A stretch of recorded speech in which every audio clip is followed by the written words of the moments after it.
France, je suis arrivé en 2002, après l'armée, après le service militaire en Roumanie. Et je suis venu avec l'aide d'un de mes voisins. On a trouvé un logement, c'était dans la zone industrielle d'Argenteuil, dans un dépôt. Le propriétaire, il avait un dépôt. C'était un dépôt où il gardait les outils des chantiers, plus il avait des semis. On travaillait là-dedans, on travaillait dans le dépôt. La journée, on coulait du béton et on refaisait pratiquement, on a refait tout le dépôt. Et la nuit, on le gardait. À l'époque, j'ai gagné 35 kilos par jour. Moi et le monsieur avec qui j'ai travaillé, mon voisin, là, je pense qu'il gagnait un peu plus, mais pas beaucoup. C'était vraiment un travail pas facile. On coulait 2 semis de béton par jour. Le patron, c'était un Portugais. Et du coup, quand il n'avait pas de travail pour nous, il nous louait, il nous sous-louait. Il nous a prêté à une boîte de bâtiment. Et le patron de la boîte, il voyait qu'on travaille, quoi. Il voyait qu'on ne joue pas, alors il m'a pris dans la boîte. Et dans cette boîte-là, j'ai travaillé 3 ans et demi. Les Portugais, ils sont super. C'est avec eux que j'ai appris à travailler. Ils m'appelaient Adriano au lieu de m'appeler Trajan.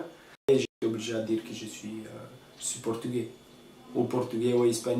Parce que sinon, le patron, il avait des problèmes, quoi. On travaillait dans une grosse boîte, on faisait des gros travaux chez des personnes importantes et on ne pouvait pas dire qu'on est des Roumains. Les collègues dans la boîte, ils étaient tous sympas, ils savaient que je suis roumain, tout ça.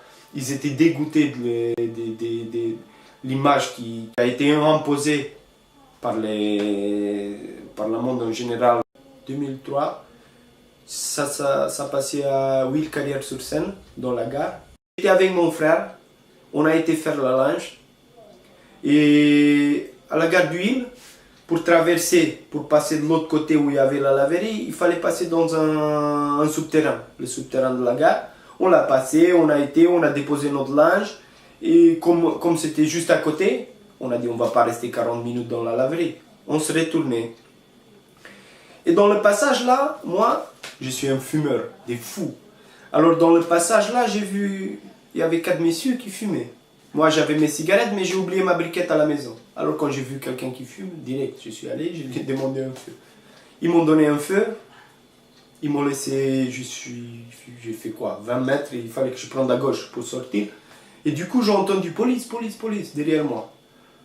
Arrivés tous les deux par terre, flingués, ils nous ont fouillés, ils m'ont fouillé le portefeuille, ils m'ont fouillé les téléphones, ils ont vérifié les téléphones. À l'époque, c'était les visas. Vous savez, il fallait que tu restes 3 mois en France, tu rentres en Roumanie, tu restes, je sais pas, 3 mois ou 6 mois, je ne me souviens plus, c'était à l'époque. Ça, c'était un peu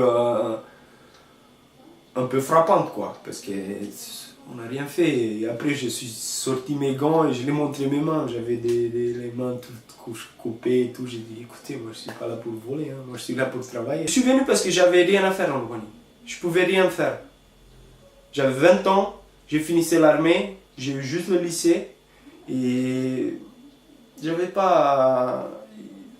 voyais rien dans la Roumanie.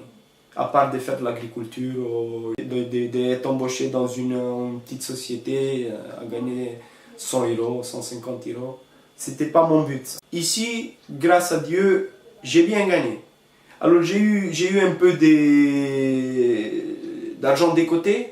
Et je voulais commencer quelque chose en Roumanie. Je me suis retourné en Roumanie, je me suis créé une boîte de bâtiments et j'avais commencé en Roumanie. J'ai travaillé dans un des plus grands projets immobiliers qui ont été faits à l'époque. En 2007, j'avais commencé un travail avec Bouygues France, en sub-entreprise, subcontractant.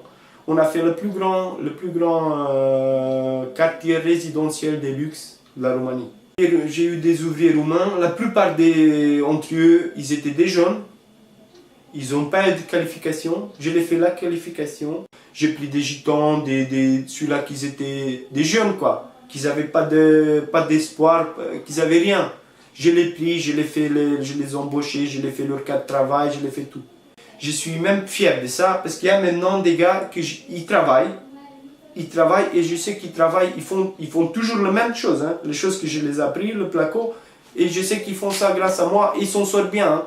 Ils s'en sortent bien, je vois des Tziganes qui ont construit leur maison en travaillant. Ils ont travaillé, ils ont essayé, ils ont réussi, ils ont leur maison, ils vivent plus dans la petite baraque là.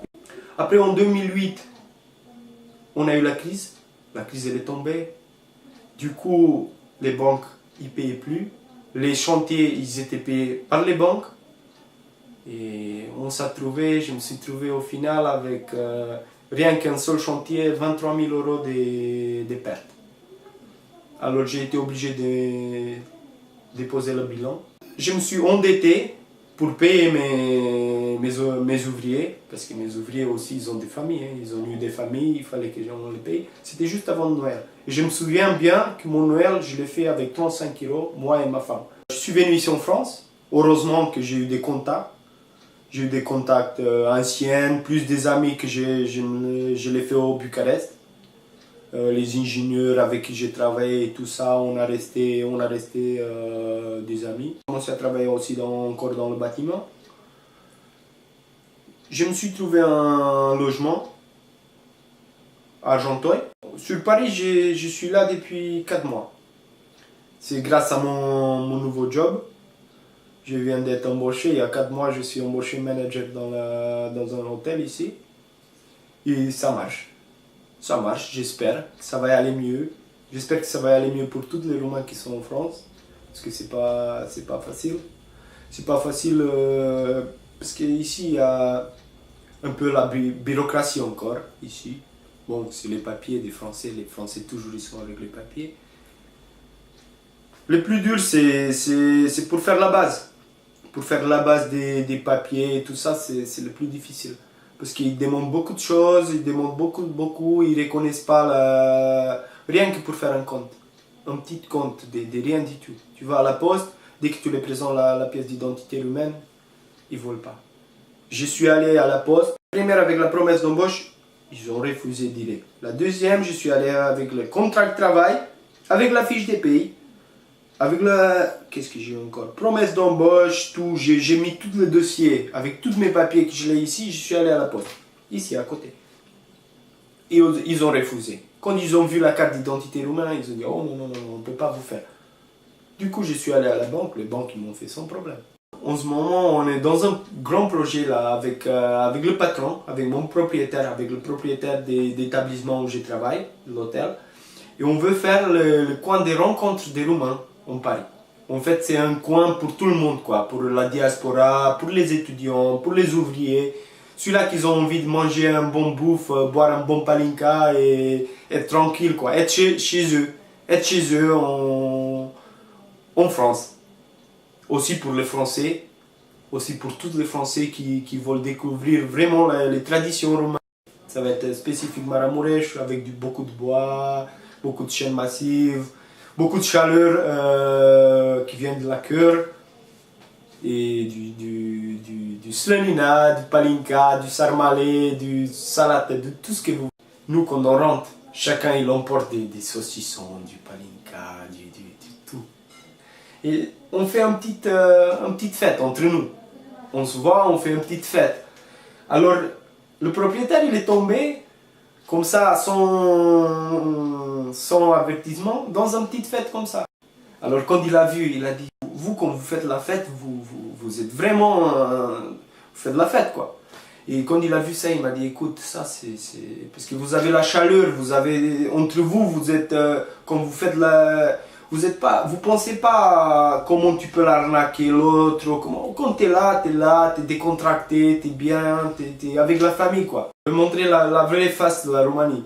Si on va y arriver, ça va être vraiment un truc que moi j'espère qu'on va changer au moins un tout petit peu l'image. Qu'est-ce qu'on a maintenant avec qu'est-ce qu'on est vraiment. Après la retraite, je veux arriver en Roumanie, hein. Je ne vais pas rester ici. Après la retraite, je me suis fait un projet. En fait, j'ai planté des acacias. 1 hectare des acacias. Je l'ai planté pour les abeilles. Je veux faire ça. Je veux être apiculteur.